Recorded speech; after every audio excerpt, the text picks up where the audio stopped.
worship you and praise you. And thank you for today, Lord God, for who you are, our faithful God, our loving, merciful, forgiving God. We thank you, Lord, for who you are and for who we are to you, Lord.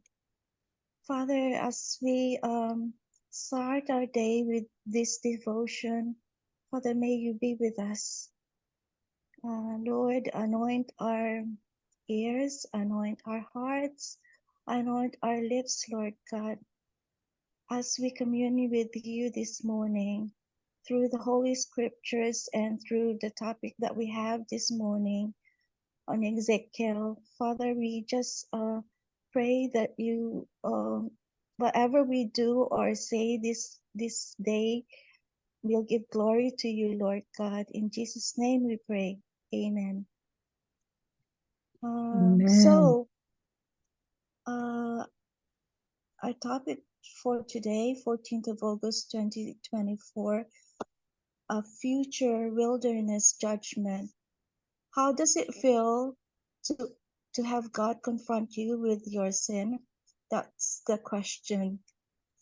So, next slide po, ate. Sorry, I forgot to press the OK button. So Ezekiel, the prophet, had come as a captive to Babylon in 597 BC with 10,000 other Jews in the second deportation of the Babylonian captivity. In those days, when the leaders of Israel wanted to hear from God, they would request audience with the prophet. Thus, on the 14th of August 591 BC, some of the elders of the exiled Jews came to Ezekiel to see whether he had any message from the Lord. They then sat down in front of him to await his reply. But the message they received was not what they wanted to hear.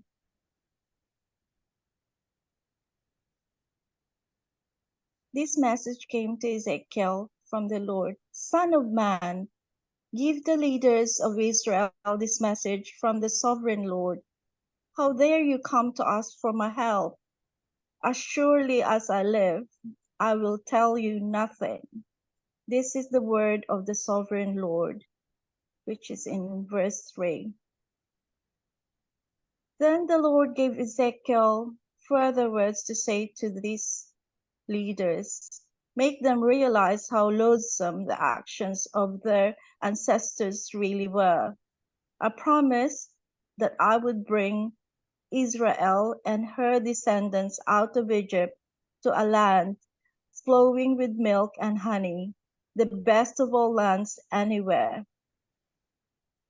Then I said to them, each of you get rid of your idols.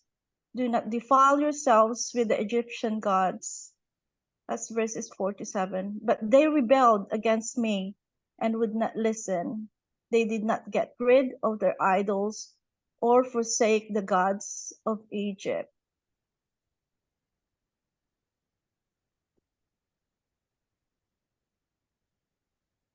So I brought my people out of Egypt and led them into the wilderness. There I gave them my laws. But the people of Israel rebelled against me, and they refused to obey my laws. I took a solemn oath against them while they were in the wilderness.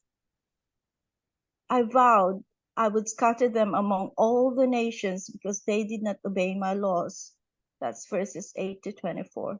Therefore, give the people of Israel this message from the sovereign Lord. When you give your little children to be burned as sacrifices, you continue to pollute yourselves to this day. Should I listen to you or help you, O people of Israel? As surely as I live, says the sovereign Lord, I will not give you a message, even though you come to me requesting one. Verses 30 to 31. I will rule you with an iron fist, in great anger, and with awesome power. With might and fury I will bring you out from the lands where you are scattered. I will bring you into the wilderness of the nations, and there I will judge you face to face, just as I did your ancestors in the wilderness after bringing them out of Egypt, says the sovereign Lord. Sorry, my screen's just frozen. I will purge you of all those who rebel and sin against me. I will bring them out of the countries where they are in exile, but they will never enter the land of Israel. As for you, O people of Israel, if you insist, go right ahead and worship your idols. But then don't turn around and bring gifts to me. Such desecration of my holy name must stop. For on my holy mountain, the people of Israel will someday worship me, and I will accept them. I will display my holiness in you as all the nations watch. Then when I have brought you home to the land I promised your ancestors, you will know that I am the Lord. Verses 39 to 42. So, reflecting on Ezekiel's message of judgments brings to light the seriousness of idolatry and the holiness of God. It serves as a sobering reminder that God's patience has limits and that persistent rebellion against Him leads to inevitable consequences. Yet it also highlights God's desire for restoration and His unwavering commitment to His covenant promises. Even in judgment, God's purpose is redemptive, aiming to bring His people back to Himself, purified and renewed. For believers today, Ezekiel's message is a call to examine our own lives for anything that might take the place of God. It reminds us that God is not indifferent to sin, and that true worship requires fidelity and obedience. At the same time, it reassures us of God's grace and His ultimate plan to restore and renew those who turn back to Him in repentance and faith. So, Ate, can we put the slide of the reflection up? So, reflection. In Ezekiel's day, God prophesied a future wilderness judgment for. Do you think that wilderness judgment has happened yet? If not, when do you think it will? What lessons can you learn from how God dealt with the sins of Israel? So I'm just gonna read to you. I think in the beginning, I think the second slide, it says, "How does it feel to have God confront you with your sin?" So it's sharing time for if anyone wants to maybe share or answer one or two of the questions. You're free to just unmute both if you want to share.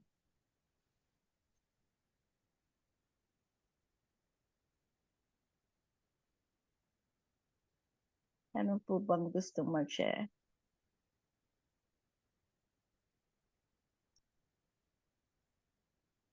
I think as Christians, you know, because we are God's temple, you know, when we do something not right, God will convict us. We know. I remember there was a time when, in London we have shops where, you know, there's a lot of pens, there's a lot of papers, or so when you go to IKEA, there's pencils there that you are free to just take it. But I know they don't say that, oh, don't take it or anything, but sometimes you get tempted to just pick up one or two of the pencils, or they have this measuring tape, and you can easily pick it up. Anyway, I went to the bank once, and to cash a check, and there's pens around. So I was thinking, shall I take one of this, because I don't really have a pen in my bag. And I was really thinking and tempted to just pick up the pen. But then, the Holy Spirit just convicted me and said, Rona, don't take it, because other customers will be using the pen. So what I decided to do, I took the pen and went into the counter and said, is it possible for me to just take one of the pens for work, because I don't have a pen. So anyway, what um, the staff did was gave me a box of the prize, and I said, Lord, thank you for convicting me, because if I did not if you didn't, I wouldn't have this blessing of she really gave me a big box of pen, and I took it to work. And so I was grateful. I think I still have a lot at work, so I'm just grateful.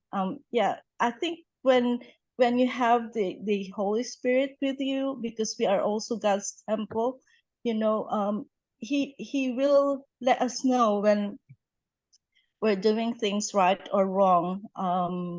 But yun po, that's my sharing for today. Anyone else wants to share or maybe answer some of the questions? Po.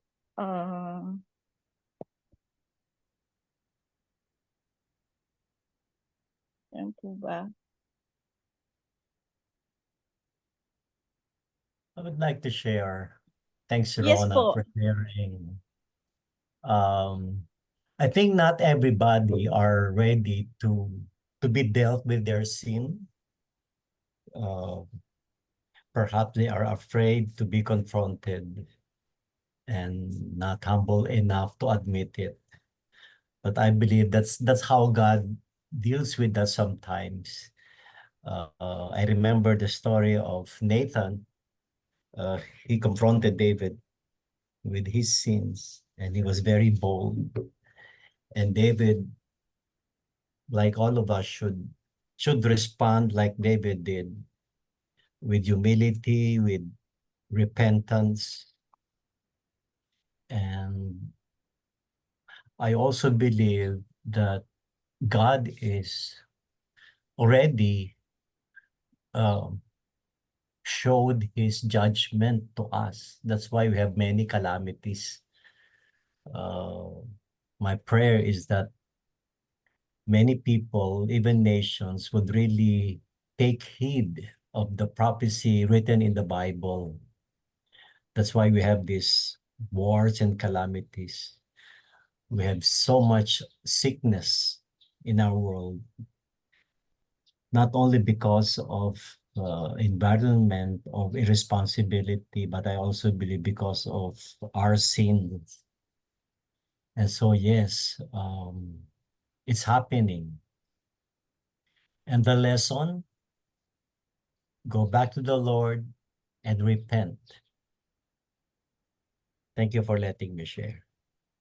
Amen. Thank you po, Pastor David. Ate, can you just anyone else would like to share? Otherwise, I'm just gonna read to you the next slide, which is the verse attached to the devotion now this morning. So in the last days, the temple of the Lord in Jerusalem will become the most important place on earth. Probably you've been to Israel. Some of you have been to Israel and know what I'm talking about. Many nations will come and say, "Come, let us go up to the mountain of the Lord, to the temple of the God of Israel." Isaiah chapter 2, verses 2 to 3. In ancient Near Eastern cultures, mountains were often seen as dwelling places of gods. a place of divine presence and authority, particularly the high mountains. For Israel, Mount Zion in Jerusalem held special significance as the site of Solomon's temple. Ezekiel's vision elevates this concept, presenting a restored and idealized temple of God's holy mountain, representing a renewed relationship between God and his people.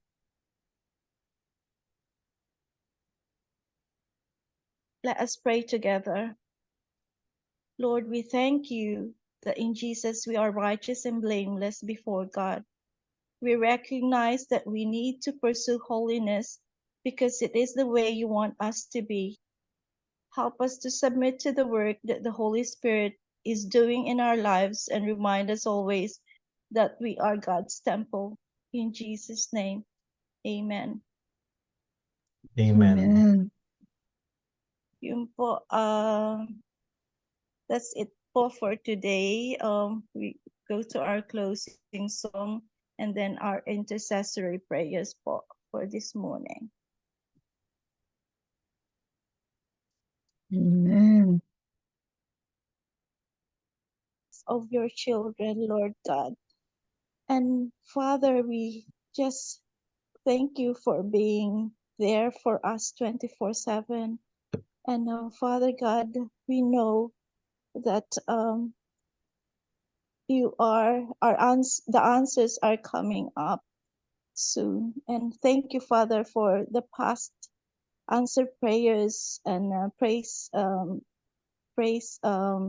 stories and testimonies that we've heard today and also previously. We thank them, Father God, for all those answered prayers. And Father, we just want to praise you and honor you, Lord, for who you are. And Lord, we pray that we continue and with these prayers for our brothers and sisters persistently, because this is what you wanted us to do, Lord. We pray all the time and continuously. And this is our prayer this morning. In Jesus' mighty name, amen. Amen. Amen. Amen. For the closing po, may we ask Pastor David po and sa benediction na din po. Thank you. Once again, Father God, we give you thanks for the many things that you have done for us and with us. Lord. Lord, thank you for the message, oh God, that you are our God who is compassionate and forgiving. Lord, we pray for humility that every time you deal with us with our sins, and we pray that we will live with genuine repentance toward entire sanctification or holiness of our lives, oh God. May our lives continue to be a good fragrance to you in the spirit of prayer and worship. Lord God, we thank you for the many answered prayers that we experience, especially for Pastor Rory. Yes, And Lord. again, Father God, we release and declare, Father God, for Sister Finette, favor after favor, Yes, Lord. breakthrough Lord. after Yes, breakthrough, Lord. Yes, and Lord. that her life will continue to shine, continue to be a blessing to others. Yes, And Lord. again, Lord God, Lord. thank you for Sister Rona for allowing herself to be your conduit of inspiration, conduit of your message. And for everyone, oh God, here who faithfully participate in this time of prayer called Daybreak. Yes, Lord. Lord God, as we continue to live our lives today and those who are just starting their day, we claim and believe that your blessings will continue to overflow. For this our prayer. And now the Lord bless you and keep you. The Lord make his face to shine upon you and be gracious to you. The Lord lift up his countenance and give you peace, protection, provision, and providence now and forevermore. Amen and amen. Amen. Amen. Thank you, Amen. Pastor Amen. David.